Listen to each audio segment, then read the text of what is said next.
back, folks, to make it stick. Another day at last.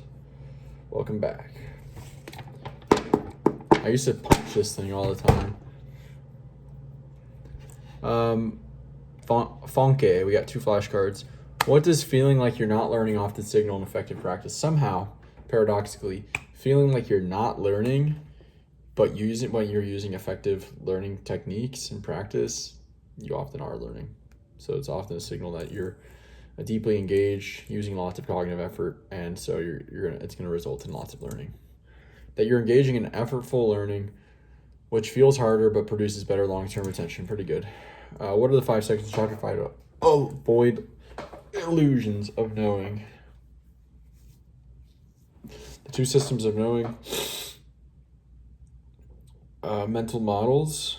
No. The 2 systems of knowing. The 2 systems of knowing. Illusions and memory distortions. Mental models. Unskilled and unaware of it.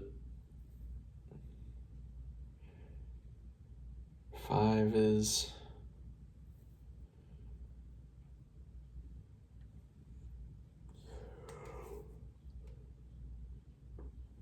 habits and tools for calibrating your judgment. Tools and habits for calibrating your judgment. Good. All right, so what did we read about yesterday and make it stick? We're into this chapter on, well, first of all, we finished the last chapter of the 2 systems of knowing. The chapter was all about, or that section was all about the 2 systems of knowing, coined by Daniel Kahneman, I believe. The automatic system and the controlled system. The automatic system and the controlled system. Okay, I kind of gleaned from that last paragraph that the control system kind of oversees the automatic system, and it even teaches the automatic system. Cool. All right. The next section's all it was called illusions and memory distortions. Okay, and so far what we've read is basically this section seems to be about different biases, illusions, memory distortions, faulty narratives that can basically lead us astray to poor judgment, and tips, tricks, tools for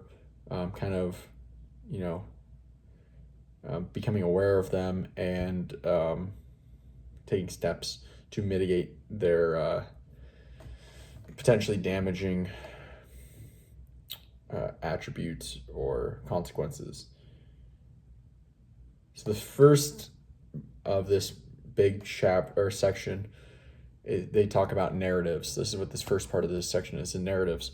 So as humans, we love stories, we love narratives for memory and for bonding, communication, for storing memories. And so we tend to make up stories to explain things that happen to us, things we can't explain, and our emotions. We don't like ambiguity, we don't like unknowns, we don't like uncertains, so we make up stories to explain them. All right? And these personal narratives are in our own head. They're extremely subjective, right? Yet the subject, the person with these subjective narratives of how he thinks the world works, he doesn't realize how subjective they are, and he thinks that almost everyone or lots of people think like him, and it's very objective, the worldview that he has. So these narratives construct our worldview and how we see ourselves in the world, our place in the world, etc. They're all based on basically personal experience. Not to say that it's all unique to the individual. There's shared experiences, shared cultures, but at the end of the day, it's all extremely subjective, and the danger is realizing it's not subjective and realizing that it's not a narrative and you thinking it's objective reality. Not so. One way one kind of example of how to really see this clearly is like if you ask someone to interpret someone else's motivation, say from a book, protagonist from a book, or from a movie. Why did the protagonist do this thing? It's impossible, as far as I can tell, to not use personal experience about how you think, why people do things, motivations of people, whether it's from a scientific or a religious or neither anecdotal perspective. It's impossible not to draw on your own experiences and life and memories when assessing that person's motivations. So one other thing I'm remembering now is that these narratives become infused with memories, and they make memories stronger because it has like a story that makes sense tied in, and that it become fused into our memories. All right, I think that's most of it. Cool. Yep.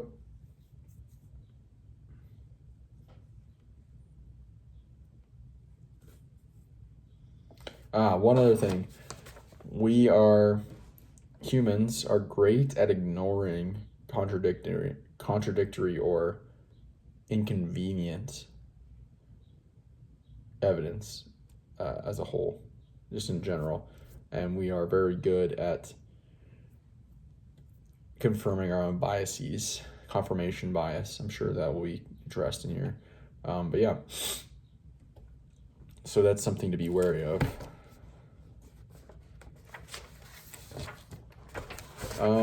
We seek to construct narratives. Okay. Yep. Extremely. Yep.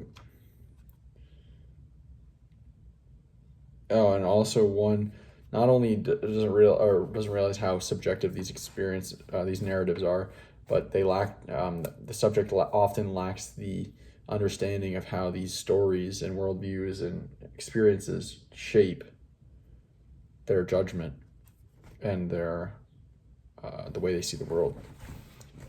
Interpretation of experiences. Cool. Okay, so we're back up to date. Let's continue reading now. I'll be back in a bit to recall. Guys, I got a ton to discuss about what I just read. It's for that ton. Largely 3 different kind of these biases, illusions. These ones are all, kind of associated with memory. I'm sure everything's kind of associated with memory though. So the first one is memory distortions, all right? It's this paradox of learning where memories change. Why is it a paradox? It's a paradox because we need memories to change to learn new things, but we also can develop false memories and do develop false memories with due to this nature of memories constantly changing after like retrieval and this reconsolidation phase. I kind of like this analogy they used for Google search and memories. Like the more associations you have, images, stories, emotions tied to a memory, the easier it is to like the sooner it comes up the top of the page search. It was kind of this cool analogy of, the more associations, more links, the more it's going to come up to the top of page, top of mind, top of memory. I don't actually know what that had to do with the memory distortions. Kind of that there's all these different retrieval pathways to and associations to the memory, and they're competing, and they can cause different memories or changes in memories. They're like kind of competing. Like we can't remember everything from an event. We only can remember we only end up remembering really what was most emotionally important or significant. Maybe what we were focusing on most, where our attention was, and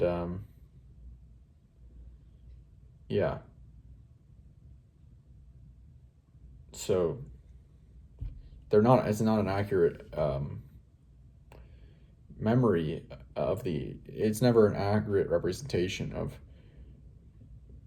the actual event. It's a memory that was just, you picked some of the emotionally important parts where your attention was where you're focused, and also we fill in the blank or fill in gaps with oh, it doesn't really make sense. We just add things in there that didn't even literally happen to make the story cohesive. It's crazy when you really think about it. But this all to say memories distort, they change, and that we should have, it's very probably wise to have humility around your certainty and knowing that memory is susceptible to distortion and fallibility. Okay, so memory distortion. The second kind of grouping of things was what would this have been? I'm not sure. There was also like kind of the Berenstein effect, or the Mandela effect. That's what it's called. It's the Mandela effect, where like lots of people falsely remember an event or something, falsely remember something. Pronunciation of something, Nelson Mandela died in prison when he didn't, etc. Mandela effect. They didn't directly state that cognitive effect, psychological effect, but I kind of filled in the blank there because they were talking about false memories and thinking you remember things that didn't actually happen. Okay, that has to do with the next one, but I can't remember the second group. The third group was basically suggestion, right? And this can really be summed up quickly with suggestion is kind of like the way you ask a question. Asking questions in different ways, asking a question in different ways leads to different responses. They kind of used an example of how fast were the cars when they, contacted each other. What was the speed at point of contact? 30 miles per hour. But when you said same event, what was the speed if you had to estimate when the cars smashed into each other? Average was like 41 miles per hour. So big difference in answers just on the wording. You're suggesting, it's not always used on maliciously or on purpose, but the way you smashed in is kind of suggesting going faster and doing a lot of damage and a lot of power. Whereas at the point of contact, that's more neutral and not suggesting a huge, collision. And then I remember the second one now, but the other point of this kind of suggestion section was if you've been hypnotized before an interview, you are not allowed to basically testify at court because it's been shown that like these hypnotic interviews, which are used to kind of like try to pull out old memories that may have not been pulled out or otherwise, lead to developing false memories and to later thinking that these false memories are true.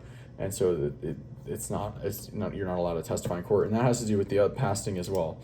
This was the second kind of group of bias illusion was imagination inflation, and this is where basically vividly imagining something can lead to you actually thinking it happened or believing it happened later in your life when you think back on it, right? If you're asked about something that you vividly imagined, you might think it actually happened, and there's a chance that you do believe that it happened, even though it was just a memory or just an imagination. That's called imagination inflation. Okay. Cool, got all that.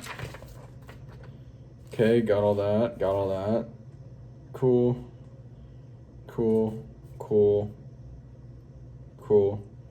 All right, yeah, we got everything from today. So that's it for today. I'll talk to you guys later. See ya.